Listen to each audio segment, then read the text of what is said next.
You're right. There is a lot going on post NFL trade deadline. We will wrap that up in a second, but there's a couple things I want to get to first here because there's an interesting quote here from the Browns GM. He was asked if the possibility that Watson will come back and play quarterback for the Browns. His quote, "Yeah, I think that's always possible." First of all, he's on a guaranteed contract. Your dead cap will be $172 million next year. Are they really just going to sit him on the bench and pay him $172 million next year? No. Rico, you want to take lead? Yeah, they're not going to sit him, David. I thought maybe Jameis could usurp him and take the job, but Jameis came back down to earth. You got no other choices. So, yes, eventually you're just going to spin the wheel and hope that one of these guys can lead you to victory. Yeah, of course he's going to be back. For me, I think it's bad leadership on his part. I think the way you answer the question is you just say straight up, he's got such a long road injury-wise. Guys, I'm not ready to address that right now. We'll focus on his health. We got a season to finish. We'll deal with that in the offseason. I think when you answer things like that, you just open up so much speculation. But again, maybe I'm just overly critical of it. So let's get to Marvin Harrison Jr. because there's also a quote from him. Yes. He was talking about some things. They asked him a question, and he said, quote, "I just want to be great so bad that it constantly pushes him forward." He said, "I just want to be successful." What is really the problem there in Arizona with their usage of him? Honestly, I think that it's a bad combination between him and Kyler Murray because both guys are weird. And that's not like weird in a bad way. Like, they're both kind of aloof where you needed one to kind of be the alpha and say, hey, we're going to get good. Me and you are going to practice. You got Murray doing the Call of Duty, and you got Marvin Harrison, who's Mike just covering him from Ohio State. He's a different kind of cat. Putting those two together, I don't even know if outside of football they've spent 10 minutes together in the same room. Here's the thing. They're winning without him. So it's a little bit of a difficult situation. So, look, I think long-term, clearly, he's going to be a very good football player. But in the short term, they're not going to upset the apple cart of what they're doing. They're winning. And I look, here, if I had to bet, will Harrison have a breakout back half of the season? My answer would be yes. There's too much pedigree, too much talent, too much. It'll happen. He's still a rookie. So I'm willing to be a little more patient.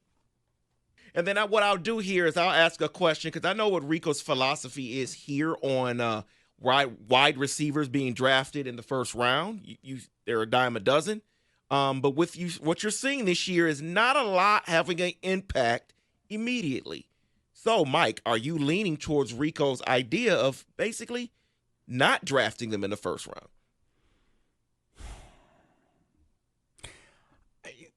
It's just such a case-by-case thing for me. But overall, I do think Rico might be onto something. How about that? I'm not trying to cop out. But sometimes certain prospects, it does jump out at you where you go, you know what? Nope, this dude's different. Yeah, Julio, Right. Chase. Yeah, Right, like Rico Randy is Moss. onto something, though. He is. Right. There's a couple of guys that you just know, yep, you're going to take him within the top 5 picks. But when there's 5 of them coming out. Okay, let me give you a real-life example that's very personal to me. Does Malik Neighbors affect winning? No. What would have had a bigger effect for the Giants? Drafting an elite tackle or an elite pass rusher or an elite corner or Malik Neighbors? So to Rico's point, like the wide receiver is not going to lift you out of the depths. Right. I think they're nice to have, and you can find them later. My opinion up top is if you're not taking a quarterback, you take a big person. Yes. I want big people that can hurt people. A tackle or, a defensive edge, a rush edge. Because here's the thing. The wide receiver, the rookie wide receiver, you could probably say has the biggest impact, came late in the draft. Late in the first round, Xavier Worthy. Sure. Or Keon Coleman, who came in the second round. Why? They have quarterbacks. So you can't have a bad team and a new receiver and expect a lot out of that person. You're not wrong. I hate saying it. You're not wrong. So let's get to this conversation here that's to kind of lean into the post draft situation, which was Bryce Young has just now been named the starter again for this Sunday. But there was a report out there that multiple teams reached out regarding Bryce Young and Anthony Richardson, also for the Indianapolis Colts. Does that, I mean, they didn't trade him, but does that lean to they'll be moving on from both of these guys in the offseason? Yes. Now, for the Colts, it'll be more difficult because they might be a playoff team. But for Carolina, guys, there's precedent already. I mean, look how fast, the Cardinals moved on from Josh Rosen. If Carolina ends up with the top pick in the draft and they have their choice of the quarterbacks, they're taking one. Yes, at least that's how I see it. Yeah, because, you don't wait 5 years. You don't let the quarterback develop anymore. As soon as you see, you know what, this is not going to be the guy for me, you just, we're going to go ahead and cut you. We're going to release you. We're going to move on. I mean, you think about the top pick that the Jets had. I'm blanking on his name, the quarterback. Sam Darnold, Zach Wilson. Zach Wilson. Pick a Jet. Yeah, you're right. But Zach Wilson, and he's going to, we all saw his workout, and it was like, and then he was no good. You move on. I think Anthony Richardson probably would have went for a higher price because there's still a little bit of an unknown factor. He's often injured, but Bryce, I think Bryce is going to go down that road of a Sam Darnold where he's going to be a career backup for a while unless he strikes gold and gets to that perfect situation. Only one team in the league has stayed with a dead guy for 6 years. Mine. You just hate to see it. So let's close it out here because said pick a quarterback. You're right, Mark Sanchez. I'm like, gosh, you're right. Quarterbacks. Up next, Christian Hackenberg, Geno Smith, Chad Pennington. Keep going. I played his game all day. So I went through a few articles, and of course, everyone wants to do their winners and losers. But there's just one of each I want to focus on here that I found interesting. The winner, the Chiefs' chance of three-peating. Here's why they say this.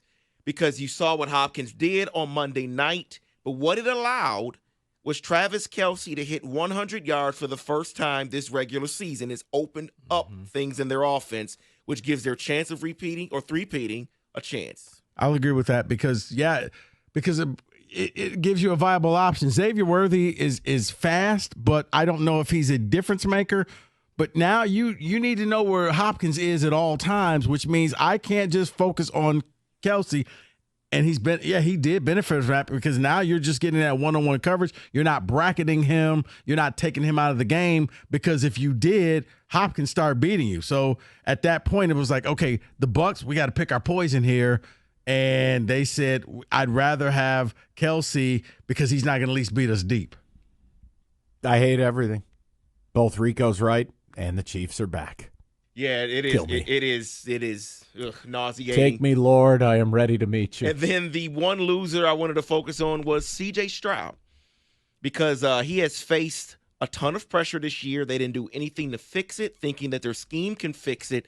The Texans right now rank bottom 5 in both pass block win rate and rush block win rate. That's a loser. Well, yeah, but here's the thing, and it's like when you talk to Lion fans. I mean, edge rushers don't grow on trees. How many edges got traded at this deadline? All right, now do the exercise with tackles or guards. Like it just doesn't happen.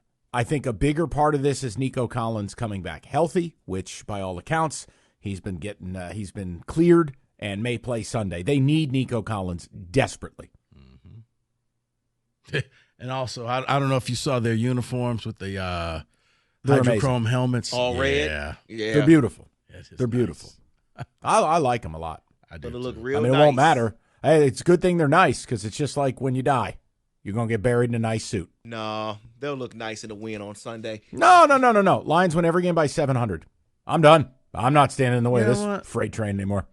Seriously, Mike, just 700? I wish you would believe in this team. Alt line. Lions minus 19.5. Let's go. I'm 21.5. Okay. Okay. Hater. All right. That is in football today.